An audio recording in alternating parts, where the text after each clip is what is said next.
थोड़ा बहुत इसमें जिला भी है, लेकिन ज्यादातर जो मुझे लगा इसमें कोटद्वार सेंट्रिक लेख इसमें लिखे गए हैं। और बड़ा अच्छा मुझे ये देखकर लगा कि जहाँ एक तरफ जिला की मांग हो रही है तो दूसरी तरफ यहाँ पर पर्यावरण की बात की गई है, हमारी संस्कृति परंपराओं की बात की गई है, आर्टिफिशियल इंटेलिजेंस की बात की गई है। तो हर चीज के बारे में इस पुस्तक में लिखा है। जहाँ अफसरों के बारे में उनके ईमेल आईडी फोन्स के वो भी दिया गया है, तो साथ ही साथ पौड़ी जिले के बारे में सारी जानकारी दी गई है। जिलों के बारे में, हमारे जो 13 जिले हैं उनके बारे में जानकारी दी गई है, कहाँ क्या क्या हमारी पॉपुलेशन है, कौन सी ऐसे स्थल हैं जहाँ हम देख सकते हैं। टूरिज्म किस तरह से इस वक्त चल रहा है प्रदेश में, टूरिज्म को इन सजेशंस को ला पाए तो पूरा प्रयास करूंगी। बिकॉज सरसरी तौर पर मुझे बहुत ही इंटरेस्टिंग और बहुत ही बढ़िया पुस्तिका लगी। जहां तक किताबों की बात है, जैसे रंजना ने कहा उनका बेटा बहुत पढ़ता है, उनको बहुत शुभकामनाएं। मेरा भी बेटा बहुत पढ़ता है और अच्छा लगता है। आज भी जब आप यहाँ पर किताबों की बात कर रही थी रंजना, तो मुझे प्रेमचंद के ईदगाह की पता नहीं क्यों याद आई, और उस दादी की और उस हामिद की कहानी याद आ गई। और दूसरी तरफ हमारी जो सुभद्रा कुमारी चौहान खूब लड़ी मर्दानी, वो तो झांसी वाली रानी थी। तो ये मस्तक में, हमारे मानस पटल में चीजें छपी हैं, और इसलिए छपी है क्योंकि हमने उन्हें पढ़ा है, हमने उन्हें देखा नहीं है, हमने उन्हें सुना नहीं है, हमने उन्हें पढ़ा। आजकल के समय में देखने को मिलता है, किताबें तो छोड़िए, नेता लोग का फाइल नहीं पढ़ रहे, फाइल ही नहीं पढ़ने की इच्छा होती है तो कहाँ किताब पढ़ेगा। सुबह अगर अखबार ना आए, आज भी सुबह की चाय नहीं लगती। कितने ही न्यूज चैनल्स हो, कितने ही सोशल मीडिया हो, लेकिन जब तक वो अखबार के पन्ने नहीं पलटे जाए तब तक शुरुआत ही नहीं होती है दिन की, लगता ही नहीं है कि दिन शुरू हुआ। तो बहुत ज्यादा जरूरी है कि हम अपने बच्चों को किताबों की तरफ मोड़ें। बहुत आसान है। मुझे याद है जब मेरा बेटा बहुत छोटा था, हमारे बगल में एक प्रिंसिपल मैडम रिटायर्ड रहती थी, तो हम किताब खरीदते थे। आप लोगों हमको बदलना होगा, अपनी नई जनरेशन को बदलना होगा, उनके सोच को बदलना होगा। आप जिम्मेवारी से भाग आज का, ना तो माँ बाप और ना गुरुजन नहीं भाग सकते। हमारे माँ बाप ने हमको ये बनाया, मेरे टीचर ने मुझे, गुरुजन ने ये बनाया। मैं बहुत बढ़िया सिटीजन इस देश की और इस प्रदेश की बहुत बढ़िया सिटीजन हूँ। क्या मेरा कर्तव्य नहीं बनता है कि मैं अपने बच्चों को भी वही संस्कार दूं? आज की भाषा आप देखिए, क्या भाषा हमारी हो गई है, सोचते नहीं है। अब शब्द आजकल हमारे भाषा हो गई है। हिंदी पर भी इस पे एक लेख लिखा है, क्यों हिंदी पर गर्व होना चाहिए और क्यों हिंदी पढ़नी चाहिए। क्यों हम अपशब्द सुनते हैं घर में, क्यों माता पिता आपस में जब बात करते हैं तो अपशब्द बोले जाते हैं, क्यों? और जब वो अपशब्द घर में बोले जाते हैं तो फिर वो बाजार में बोले जाते हैं और फिर वो सदन में भी बोले जाते हैं।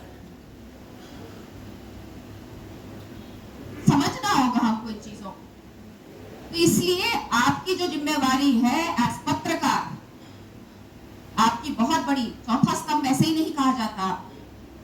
और मैं देखती हूँ जो बहुत अच्छा लिखते हैं, शुक्ला जी बहुत लिखते हैं, बहुत बार मेरे लिए खूब नेगेटिव लिखते हैं, खूब नेगेटिव लिखते हैं, लेकिन उसमें भी मैं पॉजिटिव ढूंढती हूँ, क्योंकि वो नेगेटिव ना उनके लिए है ना मेरे लिए है, वो हमारे काम के लिए, कार्य करने के लिए, कि हम कितनी जल्दी, कितनी तेजी से उस चीज को कर सकें। ये अवेकनिंग आपको लानी है। कोई बैर थोड़ी है आपका और मेरा, हमारा किसी से कोई बैर नहीं है। रंजना एक पार्टी की हो सकती है, उनकी आइडियोलॉजी एक हो सकती है, मैं एक पार्टी की हो सकती है, मेरी आइडियोलॉजी एक हो सकती है, लेकिन हम सब कोटद्वार की भलाई के लिए काम करते हैं, इसकी गारंटी मैं आपको दे रही हूँ। तो ये कार्य, ये चीजें न्यूज़पेपर के माध्यम से हो सकती है। जहां तक कोटद्वार का है, वैसे पॉलिटिकल मंच नहीं है, लेकिन क्योंकि छुटपुट चीजें मुझे सुनाई थी, मैं बोलना चाहूँ। आश्रम में जैसे आदरणीय महंत जी ने बोला, 2 बार वो गए, उद्घाटन हुआ, शिलान्यास पट लगे हैं, अभी भी लगे, पर क्यों नहीं हुआ? आत्मचिंतन करिए ना। जनप्रतिनिधि तो ले आया था, पैसा भी आ गया था। कौन ऐसा व्यक्ति था कोटद्वार का जो कोर्ट किया? ढूंढ के लाइए, पकड़ के लाइए, और तब देखे सरकार क्या करेगी। और खड़े हो जाइए उस जनप्रतिनिधि के साथ कि भैया ये है, टांगिए इनको। तो जिम्मेवारी केवल और केवल जनप्रतिनिधि की नहीं है। हम चाहते हैं शौचालय बने, आप चाहते हैं ना बने। हम चाहते हैं लाइब्रेरी बने, आप चाहते हैं नहीं बने।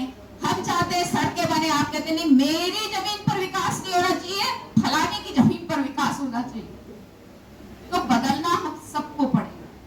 जहां हमको बदलना होगा वहां आपको भी बदलना होगा। हाथ में हाथ पकड़ के चलना होगा। और एज प्रेस, एज न्यूज़पेपर, आपकी जिम्मेवारी उतनी ही है जितनी एक जनप्रतिनिधि की है। आप पल्ला झाड़ ही नहीं सकते कि ये तो प्रतिनिधि को करना था। नहीं, अगर आपने ये जिम्मेवारी ली है कि आप एक पत्रकार के तौर पर कार्य करना चाहते हैं तो ये जरूर आपकी नौकरी हो सकती है, लेकिन कुछ नौकरियां नौकरियों से बढ़कर होती। भले ही उनमें हमको तनख्वाह मिलती हो, भले ही उनसे हमारा घर चलता हो, लेकिन समाज के प्रति मेरी जिम्मेवारी बहुत ज्यादा है।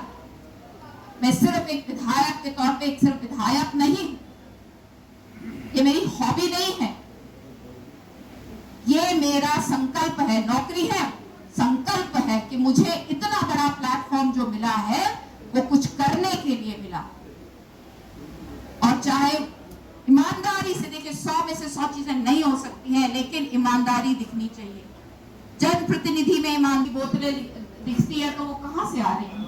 भगवान तो नहीं डाल रहे, आसमान से तो नहीं टपक रही है भैया, अभी जाकर पी रहे ना वहां। ये सोच बदलनी हो। अगर एक झील बनने वाली थी कटाश्रम में तो क्यों रोकी गई? पूछिए, चलाइए ना आप अपने अखबारों में इस तरह का एक मुहिम चलाइए कि जो आदमी गलत करेगा, जो झूठ बोलेगा, जो हमारे खिलाफ, किसको पता है लाल धन चिल्लर खाल किया है दिल्ली में बैठे हुए लोगों के को? कौन गया? किसने वहां तक कौन पहुंचा? हम में से कोई पहुंचा?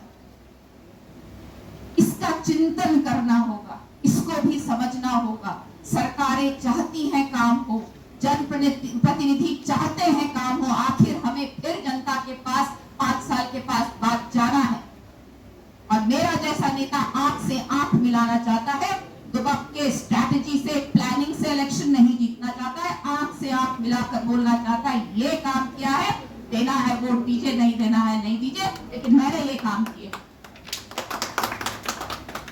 तो हम सब चाहते हैं, आपकी जितनी बड़ी जिम्मेवारी है, मेरी जितनी है उतनी आपकी भी है। और अगर हम हाथ से हाथ मिला के चलेंगे, समझदारी से कार्य करेंगे, कैसे नहीं